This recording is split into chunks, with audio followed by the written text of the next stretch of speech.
আপনারা কবিত্ব হারানো একজন কবির সঙ্গে কেমন আচরণ করবেন? কবিতা পাঠের আসরে দাঁড়িয়ে কবি জানতে চাইলেন। দর্শকদের ভেতর থেকে একজন উঠে দাঁড়িয়ে বলল, আমরা তার বই কেনা বন্ধ করে দেব, তার লেখা আমরা আর পড়ব না। কবি হাসলেন। বই না কেনা বা কবিতা না পড়ার হুমকিতে কবিকে বিন্দুমাত্র বিচলিত মনে হল না। অন্য একজন দাঁড়িয়ে বললেন, আমরা অনুসন্ধান চালাবো তার জীবনের গোপন পৃথিবীতে, জানব সেখানে কোনো ত্রুটি ঘটেছে কিনা। এবারও কবি মুচকি হাসলেন। মনে হলো তাতে পণ্ডশ্রম ছাড়া কিছুই হবে না। কবির জন্য ওটা একেবারেই কোনো কাজের কথা নয়।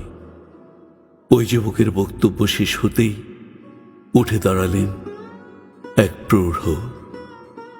তিনি বললেন, আমরা তার কবিত্ব ফিরে পাওয়ার জন্য অপেক্ষায় থাকব। তার বেশ কিছু ভালো কবিতার কথা আমাদের মনে আছে।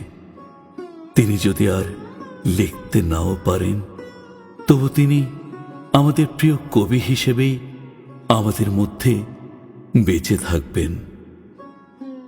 কবি খুব মনোযোগ সহকারে কৃতজ্ঞ চিত্তে ওই প্রৌঢ়ের কথা শুনলেন। তখন লাঠিতে ভর দিয়ে উঠে দাঁড়ালেন এক বৃদ্ধ।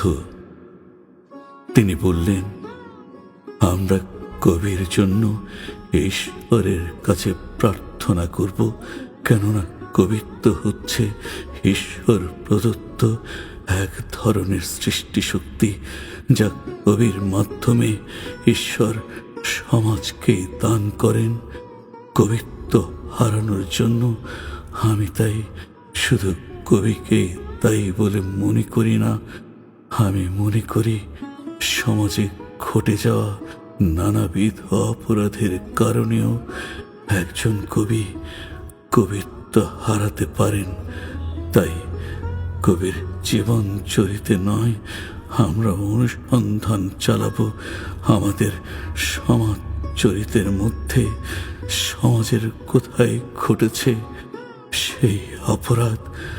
আমাদের কাজ হবে তা খুঁজে বের করার চেষ্টা করা। এবার কবির চোখ অশ্রুসিক্ত হল। তিনি করজোরে বৃদ্ধের উদ্দেশ্যে প্রণাম নিবেদন করলেন।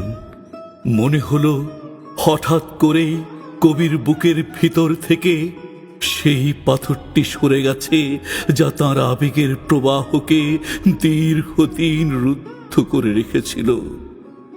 তার ডান হাতের মধ্যমার অগ্রভাগে চোখের এক বিন্দু অশ্রুকে ধারণ করে তখন কবি বললেন, এই হচ্ছে কবিত্ব, এছাড়া কবিতা হয় না, হয় না।